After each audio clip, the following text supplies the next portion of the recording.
हमारे चैनल को सब्सक्राइब करना ना भूलें और बेल आइकन को ज़रूर प्रेस करें ताकि अगली वीडियो आप तक आसानी से पहुंचे। स्वागत है आप सभी का आपके अपने YouTube channel study with Sharika में। इस वीडियो के अंतर्गत हम शिक्षा का अधिकार अधिनियम 2009 के तहत अध्यापकों की भूमिका एवं दायित्व के ऊपर चर्चा करते हैं। तो आइए देखते हैं हम शिक्षा का अधिकार अधिनियम 2009। 6 से 14 वर्ष के सभी बालक बालिकाओं को निःशुल्क व अनिवार्य प्राथमिक शिक्षा प्रदान करने हेतु भारतीय संसद में एक कानून बनाया गया, जिसे शिक्षा का अधिकार अधिनियम 2009 के रूप में बोला गया। यह अधिनियम लोकसभा द्वारा 4 अगस्त 2009 को the right of children to free and compulsory education bill पारित किया गया तथा राज्यसभा द्वारा 20 जुलाई 2009 तथा 4 अगस्त 2009 को लोकसभा में पारित किया गया। यह उल्लेख अनुच्छेद 45 में किया गया है। इस अधिनियम के तहत संविधान के अनुच्छेद 21A के अंतर्गत बच्चों को निःशुल्क एवं अनिवार्य शिक्षा के मूल अधिकार को क्रियान्वयन एवं प्रावधान किया गया। इस कानून का उद्देश्य प्राथमिक शिक्षा का सार्वभौमिकरण करना था।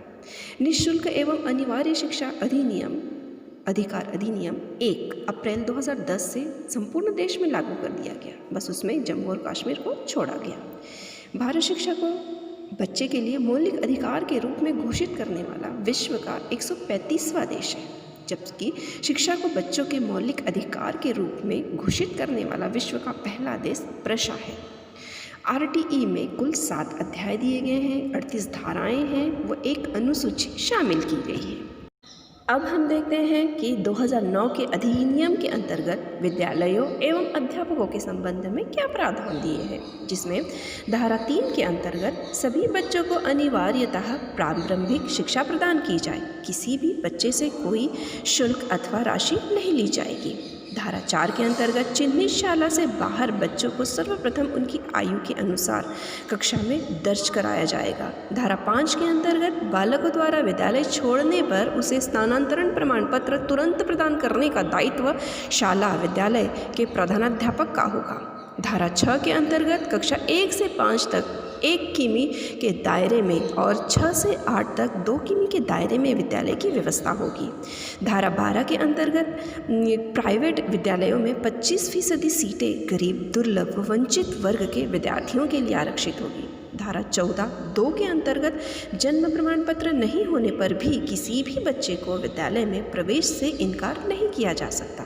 धारा 16 के अंतर्गत किसी भी बच्चे को किसी कक्षा में रोका नहीं जाएगा तथा न ही शाला से बाहर किया जाएगा।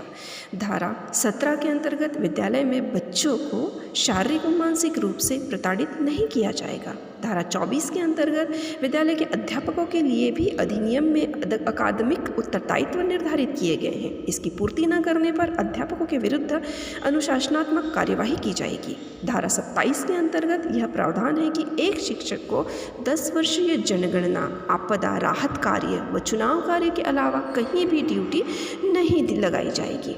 धारा 30 के अंतर्गत अध्यापकों को बच्चों का लर्निंग रिकॉर्ड रखना अनिवार्य है। इन अधिनियम की अनुसूचियों में पठन पाठन के घंटे भी शामिल किए गए हैं, जो कि निम्नानुसार है। आइए देखते हैं निम्नतम कार्य दिवस या शिक्षण के घंटे। शिक्षण के लिए एक सप्ताह में न्यूनतम कार्य के 45 घंटे होते हैं, जिसमें तैयारी के घंटे भी शामिल होते हैं। अध्यापक को विद्यालय में बच्चों के आने के समय से 1 घंटे पहले आना होता है एवं बच्चों के जाने के 1 घंटे बाद जाना होता है, जिसमें कक्षावार दिवस कुछ या निम्न कार्य दिवस निम्नानुसार दिए गए हैं, जिसमें कक्षा 1 से 5 के लिए निम्नतम कार्य दिवस 200 है। कक्षा 6 से 8 के लिए निम्नतम कार्य दिवस 220 है। कक्षा 1 से 5 के लिए निम्नतम शैक्षणिक घंटे 800 हैं, तो कक्षा 6 से 8 के लिए न्यूनतम शैक्षणिक घंटे 1000 हैं।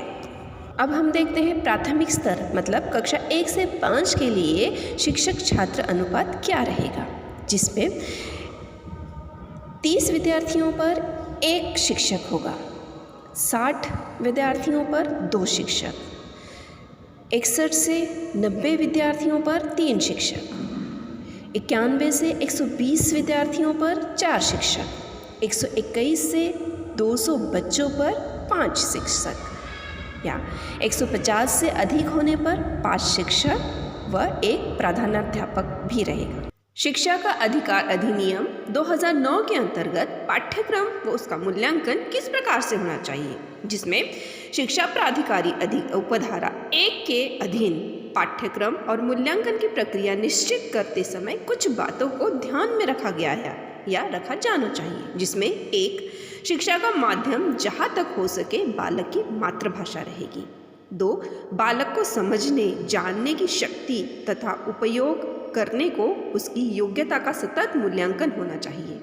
3 बालक का सर्वांगीण विकास किया जाना चाहिए। 4 बच्चे के ज्ञान अन्य शक्ति योग्यता का निर्माण करना चाहिए।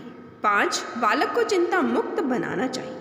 6 बाल केंद्रित क्रियाकलापों के प्रकटीकरण तथा खेल द्वारा शिक्षण दिया जाना चाहिए। 7 शारीरिक व मानसिक योग्यता का विकास करना चाहिए।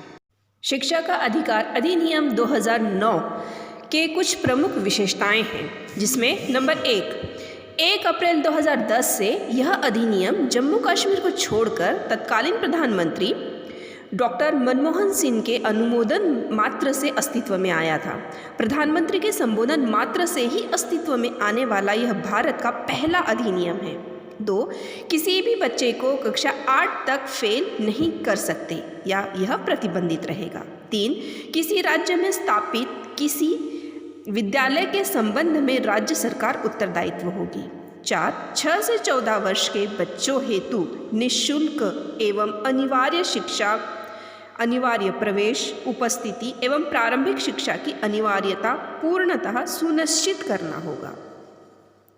5 विधानसभा वाले संघ राज्य क्षेत्र में स्थापित विद्यालय के संबंध में उस संघ राज्य क्षेत्र की सरकार उत्तरदायित्व रहेगी।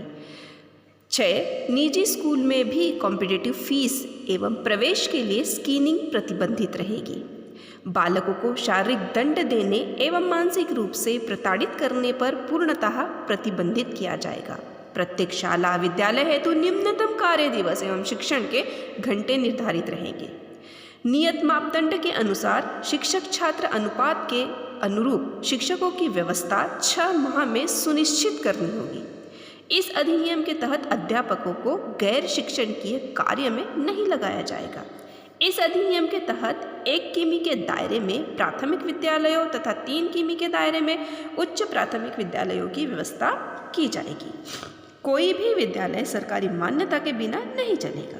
सरकारी मान्यता के बिना विद्यालय संचालित करने पर 10,000 रुपये प्रतिदिन के अनुसार जुर्माना देना होगा।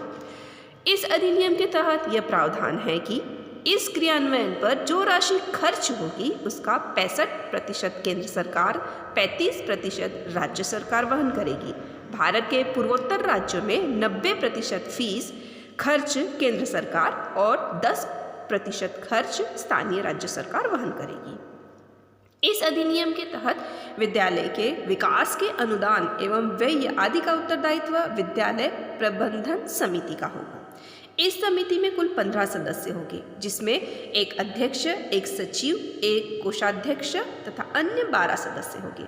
इस समिति में 50% पद महिलाओं के लिए आरक्षित होंगे। प्राथमिक विद्यालय में शिक्षक विद्यार्थियों का अनुपात 1:30 होगा, तो उच्च प्राथमिक विद्यालय में शिक्षक विद्यार्थी का अनुपात 1:35 होगा। उम्मीद करती हूँ आपको मेरी यह वीडियो अच्छी लगी होगी। हमारे चैनल को सब्सक्राइब करना ना भूलें और बेल आइकन को ज़रूर प्रेस करें ताकि अगली वीडियो आप तक आसानी से पहुँचे। धन्यवाद।